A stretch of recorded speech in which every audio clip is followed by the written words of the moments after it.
Hey there folks, Wrel here. I thought it'd be worth giving you a brief glimpse into the Valkyrie that's currently up on the test server right now, and if you don't know how to get onto the public test server to try it out for yourself, you can check out the video description for a short guide. Right now things are very rough, so a lot of this is going to change before it goes live. For example, currently the thing has next to no forward thrust as it's currently locked into hover mode, so you're basically just flying the vehicle using vertical boost and rolling alone. It's kind of funny, but even with that, it showcases a lot of potential. Unlike other air vehicles, the center of gravity on the Valkyrie is located above the frame, so it maneuvers more like a helicopter than anything else, and this of course may change once things go live as well. But the Valkyrie is a four-man vehicle. You've got your pilot, who has access to no weapons, your gunner, who has a forward-mounted weapon that can view in about 180-degree arc in front of the Valkyrie, and two rumble seat passengers. Rumble seat passengers can repair the Valkyrie mid-flight, but it seems like it repairs less over time, just like it would if you were in the harasser. Still, if you double up on the engineers, you can get some pretty impressive results. You can aim down sights and use lock-on launchers just like all of the other rumble seats in the game, but you cannot carry max units. The Valkyrie currently has access to 5 different weapons. The M20 Wyvern is your default machine gun, and it feels surprisingly solid, given how terrible its big brother, the Drake, usually feels on Galaxies and Liberators. You've also got specialized weapons. The Hellion is the Vulcan-like weapon that does a great deal of damage at closer ranges after a 1.5 second spool-up time. The CAS-14E, or the Cassie, acts like a Banshee in that it has explosive shells for dealing with infantry. The VLG missile launcher is laser guided and functions much like the current Hornets do for ESFs, and the Pelter rocket pod fires a volley of rockets that deal a good amount of damage to vehicles. In the utility slot, it has access to the scout radar, fire suppression, ejection seat, and flares.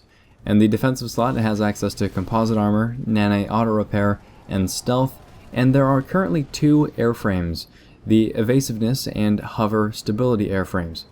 Evasiveness is supposed to increase your cruising speed, vertical thrust, and roll rate, whereas the hover stability airframe will increase your hover, your yaw rate, air brakes, as well as downward thrust. Overall, if I had to gaze into my crystal ball for a second, I'd say that the Valkyrie is going to be a very useful addition to the game on a few different levels, but nowhere near as big a change as, say, adding Galaxy squad spawning was.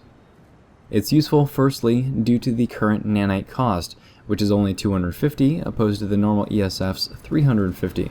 So as a newer player, even if you're getting destroyed right out of the gate, you're going to be able to pull a Valkyrie more often than an ESF. Not to mention, you're more survivable, provided you have a couple of engineers feeding you repairs, and overall, I think it means that you'll get a better feel for the air game in a vehicle that's easy to handle, and also provides a direct benefit to your team. The cost, of course, is that you don't have a lot of firepower compared to the other vehicles in the game.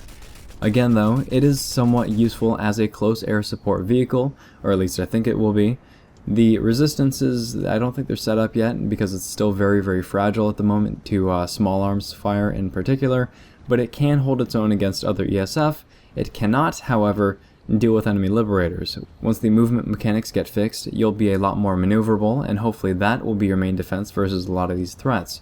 But as a close air support role, I think it has a great armament, and the fact that there's a dedicated gunner and a dedicated pilot means that the pilot can focus on avoidance while the gunner focuses on returning fire. It's a really fun setup. The biggest point of debate with a vehicle is the same one that's been around since the concept was first introduced, and that's that you only have 4 seats and you can't carry max units. On the surface, this seems okay because you can pull 3 Valkyries and you can tote around an entire squad. Instead of pulling a single Galaxy with only 4 guns, you've got 3 highly maneuverable craft with the potential for 9. So it's not a bad trade. But the problem isn't getting from point A to point B, it's what do you do with the vehicle once you get there. If you have 1 dedicated pilot and 1 dedicated gunner, you're effectively eliminating 2 people from your squad composition, so you've got to hope that the 2 people in the air are doing more for you than they would be on the ground, and given the history of the ground-to-air interaction in PlanetSide 2, that's usually not the case. If you're going to basically sacrifice 2 people from your squad composition, a Liberator would be a much more powerful alternative from a weapon standpoint. So the question is, do you give the Valkyrie 2 extra seats so that you need less Valkyries in the air to carry your squad? Less Valkyries means less pilots and gunners, which means more people on the ground where it counts. I don't really have an opinion either way at this point, as I'd like to see where it all goes first, but I guess that's a pretty good question for all of you.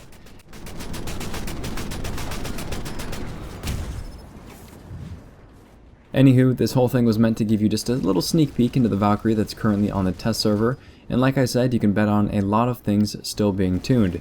But right now, it is a lot of fun to fly, and I encourage you to jump on the public test server yourself and give it a go. If this video has been interesting, helpful, or entertaining, please feel free to like, subscribe, tell your friends about the channel, and if you've already toyed with the Valkyrie on test server, let me know what you think about it in the comment section down below. Thanks very much, folks. Wrel signing off.